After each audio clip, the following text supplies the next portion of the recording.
radio battery here. Howdy.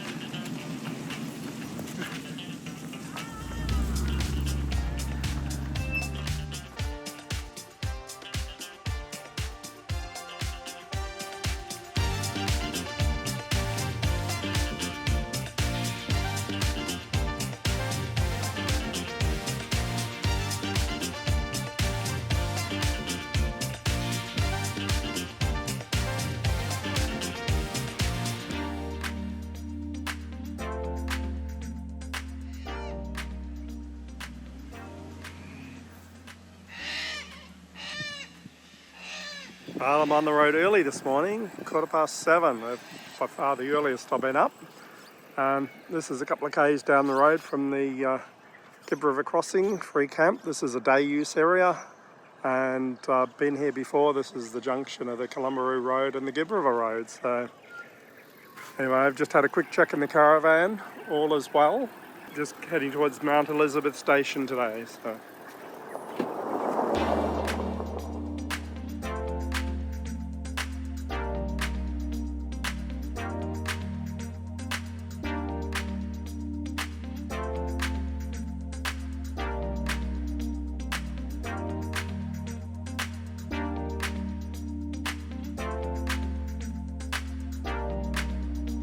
This is the entrance to Mount Elizabeth Station. There's 30 k's down there, and they said the road's a bit rough to start with and allow about 45 minutes. They've got a restaurant there as well, so you can treat myself to a meal, you never know. Check this road out, check the gorge out, see what there is to see. So far the road hasn't been terrible. It's just you got to drive to the conditions. This is the gate into Mount Elizabeth Station, so it's saying to slow down to 60. I don't think I've been going 60. And no shooting. Always, when you come to these places, just shut the gates after you. Leave them as you found them.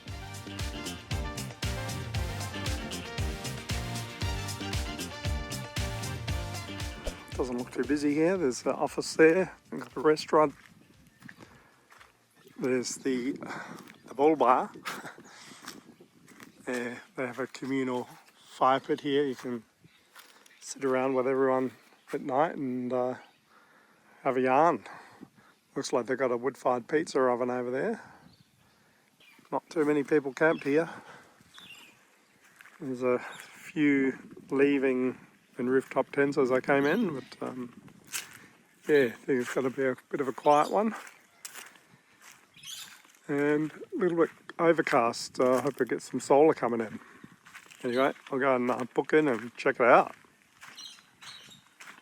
The facilities here are modern, just basic. They've got a showers, toilets, good hot water, clothesline over there. There's a little camp kitchen just here. Again, fairly basic, but yeah, so this area's got plenty of shade. And then over where I am, you got acres of space really for caravans, and there's a chook shed there. But yeah, plenty of space, and you can fill up with water here. The water's really good. I'll top up my tanks before I go. And you've got the local bulls over there as well.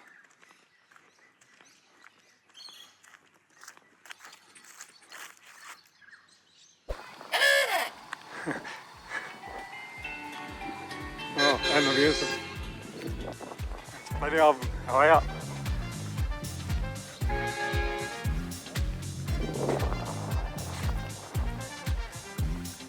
There's a bit of a queue to get out of here.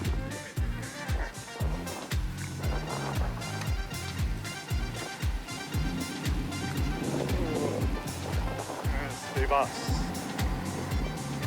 Okay guys.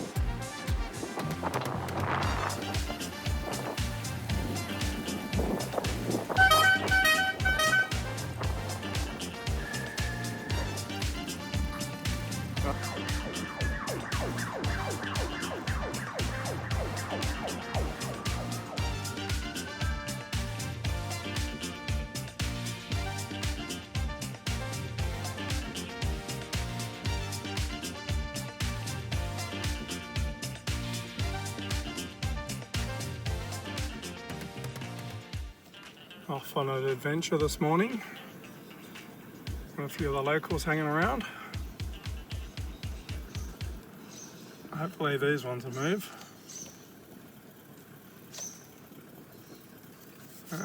There we go. Come on.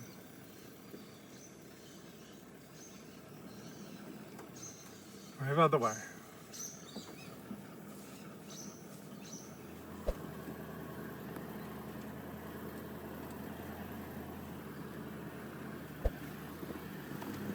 Sandy up this way.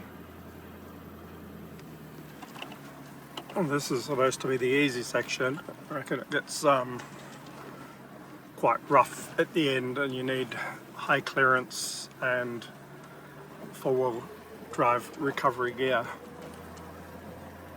So yeah, I think I'll be potentially going that last 2 kilometres. There is a couple of car parks you can stop beforehand and walk in, so it's not too hard to walk. Probably not worth risking damaging the car. It's a long way to get home. And they said it takes 45 minutes to an hour to get in here.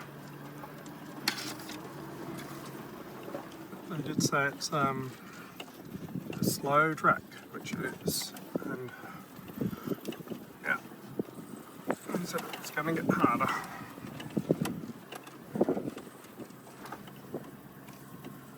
We are on a cattle station. That could be tomorrow's T-bone steak. I'm guessing this is the first car park that you can stop and walk from here. It has been fairly rocky at times, and I just put in low range for a section just back there. I might try going on to the next spot and just see how bad it does get down here. Now, I'm sure my car will be quite capable of coming down here and getting back up again. There is a risk of, let's see where other people have hit the ground here, of damage and possibly damaging the vehicle that I couldn't continue on my trip. So I'm going to park in what I think is maybe the second car park. I'll just pull over there somewhere, park it a bit better. Anyway, I might leave this for people with bigger off-road tyres. I can hear a four-wheel drive off in the distance revving a bit, so I'm sure there's plenty of other people that have done it. Yeah, I might just walk from here. Looking back at that little climb there, or descent, I'm thinking it's probably a good thing I didn't continue down here with a Land Cruiser, and I'd be quite capable of it, but the tyres I've got on there aren't really suitable, and I think it's just going to get worse. I think it's probably a good thing I left it where I did. I've got a couple of kilometres walk, or 3. We'll check out this waterfall. Oh, looks like I have arrived at the gorge.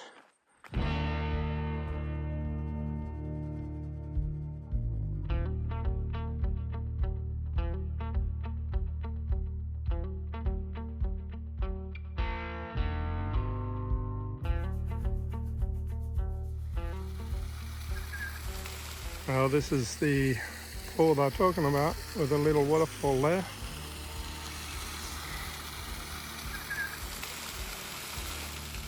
I'm at Wunnumura Gorge and came across this Aboriginal art site. Pretty cool.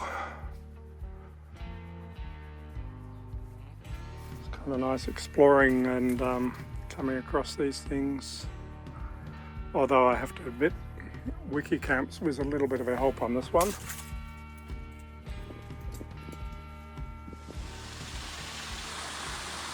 This gorge is stunning. Well worth the tough four-wheel drive and walk to get in here. There's a little waterfall there. I'll go and stand under that in a minute and get a bit of a massage.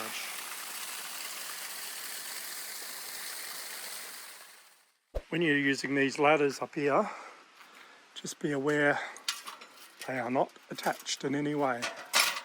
So just be careful, and if you've got someone to hold them for you on the way up, is a bit of a bonus. And the same with this little ladder.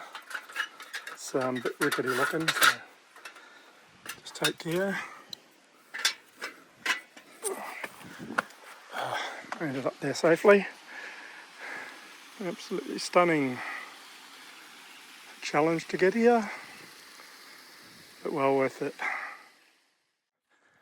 So I'm walking for a few kilometres to the car, and it's warm. Got plenty of water with me and some snacks. So I think, yeah, I'm definitely the last one here. I think I'll be just taking it slowly on the way out and putting it in low range if I need to. Anyway, puffing, I'm hot, and I'm happy to be back at the car. It's going to be nice and warm in there. I thought I'd done well not damaging the car. Now the windscreen has got a big crack right on the driver's side. That is not good. Oh dear. Not much I can do out here on the Gib. Hoping it holds. New windscreen I need on the way. ASAP. This is where it'd be good if I had a spotter. There are worse sections than this that I've come up already. I'm just going to let it crawl up here. The beast will chew this up, even with my inadequate tyres on there. So just rock and roll a bit. But yeah, this is enough forward driving for me. At Mount Elizabeth Station, just about to leave, and I'm filling up with water. The water here is very good. So yeah, they said just fill up your tank, so I'm doing that. And I reckon it'll be just about enough water to see me through the Gib. It's not a bad place here, $22 a night per adult. And with the facilities are modern, sort of fairly basic but modern, I think the $22 is reasonable. What I don't agree with though is, and don't quite understand, is they ask for $15 per vehicle to go and see the gorges or drive around on the property. So that was privately owned property, which that brings it up to $37 a night for if you're just one person for the first night, and then obviously it comes a bit cheaper after that. I've stayed 2 nights here. So that I'm thinking is a bit expensive, and some people don't come here because of that, I feel. So people I've spoken to on the road. Yeah, I don't know. What do you think about being charged to drive around the property and look at some gorges?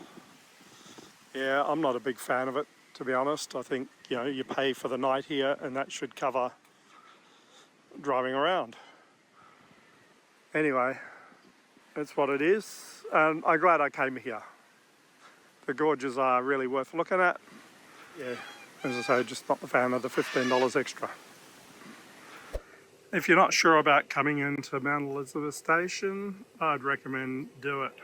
It's 30 k's off the Gib, but the people here are really lovely. The gorge is really worth looking at. Plenty of place to camp here. The facilities are good. They've got a freezer there stocked full of their own meat there. Packs of meat. There's porterhouse steak and sausages and burgers. Burgers look huge. Sausages, and you've got the prices there. You can stock up your freezer.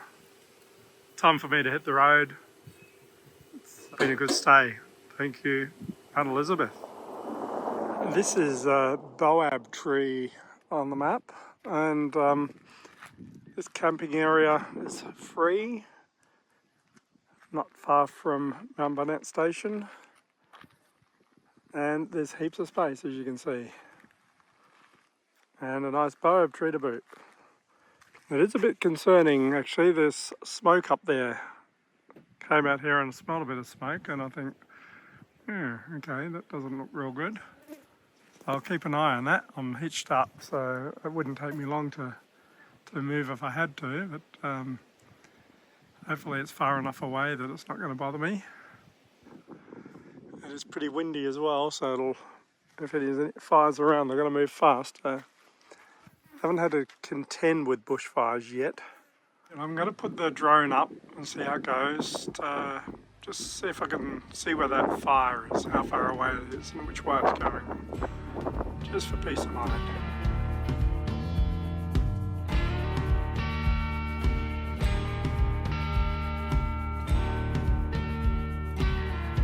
Had a look where that smoke's coming from.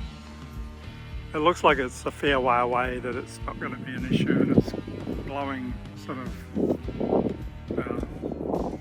I guess, it's sort of blowing away from me anyway. Yeah, I don't think I have to worry too much about that, but I'll just keep an eye on it anyway. I reckon I might be the only one here tonight, you never know. I've been converted. I was using Campermate and I resisted going on to Wikicamps for quite a long time, but yeah, this place was on Wikicamps anyway, and someone said, oh, there's enough room here for 100 caravans, and I reckon there definitely would be, without being on top of each other. It just sort of goes on and on and on. I'm doubting that anyone else will turn up at this time. There's nothing really to see, but I'm enjoying it. There's the escarpment over there with the sun on it and the colours coming out, and it's just peaceful, and it's the Gib, and I like it.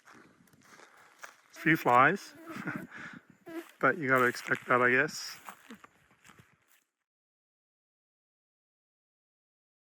The joys of travelling on the Gib. I'm about, I don't know, 6-7 k's short of Mt Barnett Station. I'm thinking the road's getting a bit rocky. Hope I don't get a flat tyre. And within 30 seconds, tyre pressure monitoring system went off.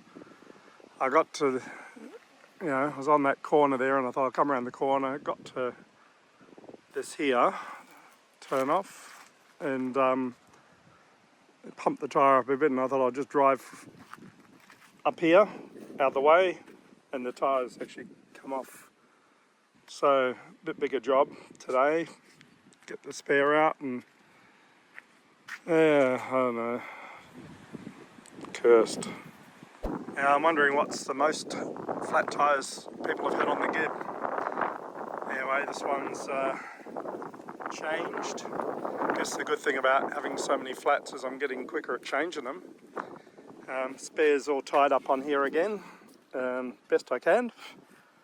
It's only, I don't know, less than 10 k's to Mt Barnett Roadhouse, so I'll hit the road and head down there, and it's hoping I don't get any more flat tyres, because I don't know if that one's a repairable tyre either.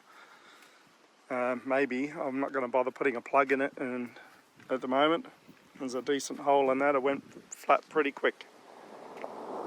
Not the day I expected. Had a flat tyre, and then a kilometre down the road, my other tyres, another flat tyre. So the spare I couldn't pump up, and I think it's pretty much cactus. It's got a big hole in it. This one here is pretty much cactus as well. I put like 5 plugs in there. It's still leaking, but I reckon if I pump it up to about about 40 psi, I should be able to get to the over the range tyre repair and get myself sorted. It might be time to get some new tyres, just bite the bullet. Cool. What are the chances of getting 2 flat tyres within a kilometre of each other? Same driver's side rear tyre. I don't know how many flats I've had in that, but I'm up to flat number 8. The spare tyre I took off before is you know, cactus, can't reuse that in any way. I won't be able to pump it up. The flat I've got here is it's sitting on the rim. It's like a massive hole in it as well. Yeah, I'm only like less than 5 k's from Mt Barnett Roadhouse, and then there's over the range another 30 k's away or something. If I can get there, get some new tyres or whatever, yeah, he'll sort me out, I'm sure. And I'll just have to pay for it. It's on the Gib. It's not ideal. It's Gib River prices, and you're stuck. You got to do what you got to do. And I'm sick of getting flat tyres. I am getting faster at changing them, but it's still, yeah, it's a pain. So I don't know. I'll see how I go. Anyway, I'll get to it. It's hot. It's flies. Anyway, bugger.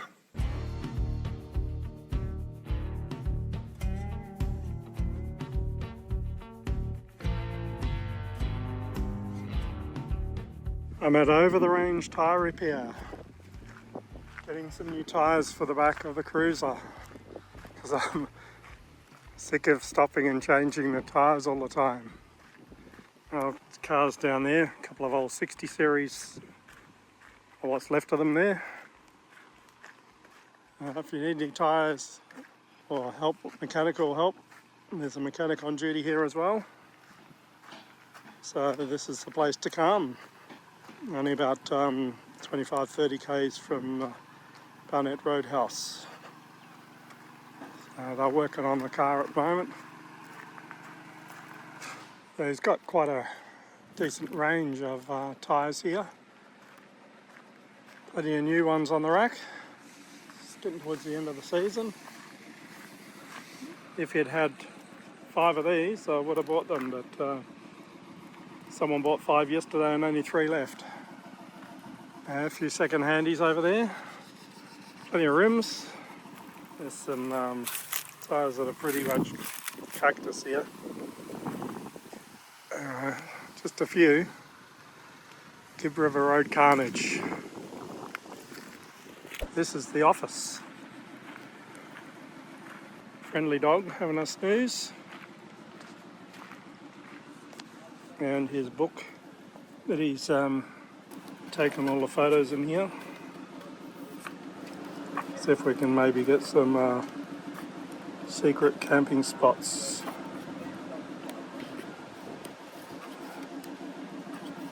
So hopefully it won't be too long here, and I'll go back and either to Manning Gorge, or probably stop at Galvin Gorge on the way for a swim, have a look.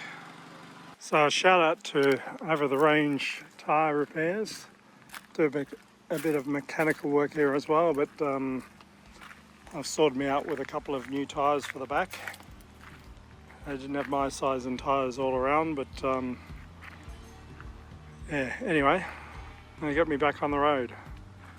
So hopefully no more flat tyres than the back tyres at least.